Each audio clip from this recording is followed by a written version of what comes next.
Hello, everybody. It's me, the best of everything, and today we are going to be talking about Uncharted Drake's Fortune. So, this is going to be a review on it, and I'm going to be reviewing the game based off of five things. So, let's start. All right, graphics is number one. This is definitely going to be a controversial thing to talk about because when you're talking about a game that's been remastered and you're talking about its graphics, it can get a little bit confusing on how you want to grade it. You can grade it to 2022 standards, or you can grade it to the game's year standards and how the remaster was amazing. I think I'm going to land myself right in the middle and say that the remaster was pretty awesome. The graphics was pretty good. And the fact that they were able to remaster this game in general is awesome, genuinely. But once again, it does not keep up to the 2022 standards, so it's not as good as I would want it to be, and that is quite unfortunate. Let's get into the gameplay. The gameplay is definitely something that I talked about a lot. The climbing, I definitely enjoyed. I felt like there were some aspects that could have been improved. For example, it's very hard to land some jumps, and it can get confusing sometimes on what angle you're on and how you're going to land that jump on that angle. And I found myself dying a few times because the camera angle for how you're looking at your character is constantly changing as you're climbing or even as you're walking sometimes. And I thought that was a little bit hard. But something I definitely did like about the gameplay was that Nathan Drake would normally look in the direction that he needed to jump, so you knew where you needed to go. You just didn't know how you were going to get there because the jumps were a little bit confusing. Something else I'd like to talk about when it comes to gameplay, though, is sprinting. The sprinting is definitely something that I wish was put into the game because you can argue sprinting was put into the game and say, yeah, you're allowed to sprint in certain cutscenes that the developers tell you you can sprint in if there is a crazy cutscene or whatever's happening.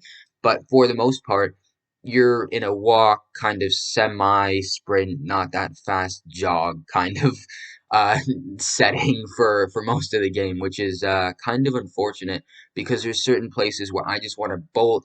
I love the scenery, but I want to bolt and see what's in front of me or go a little bit faster during combat. I feel like even when they gave you the full power sprint in Uncharted, when they wanted you to use the sprint, it didn't feel like you were really getting anywhere super fast, which is kind of unfortunate. Voice acting. This is something that I loved. This is definitely amazing. Sometimes, even in games nowadays, you don't get the best voice acting, and it's really unfortunate. But in this game, the voice acting was amazing. You could definitely feel the emotion just off of hearing the characters, and it was amazing. I really, really, really enjoyed that. Voice acting was extremely amazing, and I loved it. Storyline. The storyline was pretty good. It was nothing to write home about. It was generic, but it did have a nice twist at the end that definitely made me like the story a little bit more. But at the end of the day, it's a normal kind of movie storyline. If you'd see like a treasure hunting movie, you'd kind of see the ending of that storyline in a movie as well. So it's pretty good. It's nothing crazy. But the storyline is definitely something that isn't negative. It's kind of in the middle where it's like it's a good storyline, not crazy though.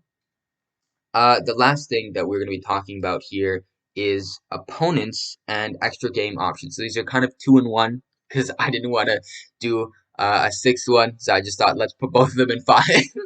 So um, this is an interesting one for content after you're playing the game. So there's not a lot of content that you have after playing the game.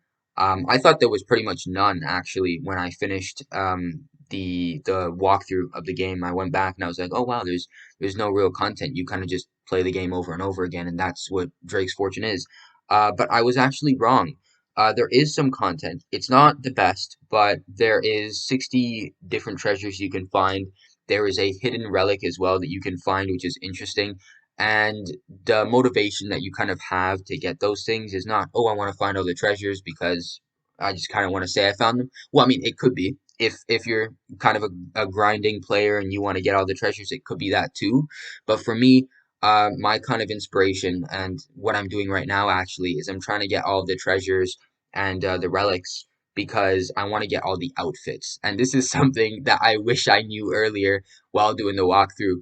There's actually outfits in the game, and they are pretty interesting. There's nothing crazy in there, but they're definitely different outfits, and I definitely enjoy them. So I'm going to be doing a video about that one later.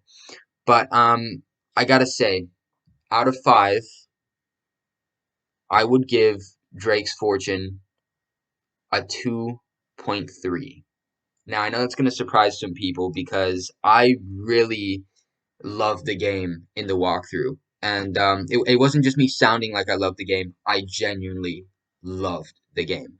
But just really looking back on it, there's a lot of things they could have improved on, and that's why I'm excited to see the second game and see really what they can bring to the table. I cannot wait for the second game. I'm going to be doing a review of that as well. I hope you like this review. If you have any suggestions on if I should do maybe 5 points to talk about or 10 points to talk about, let me know. I'll be open to as many suggestions as you guys have, and I will see you all in the next one. Bye.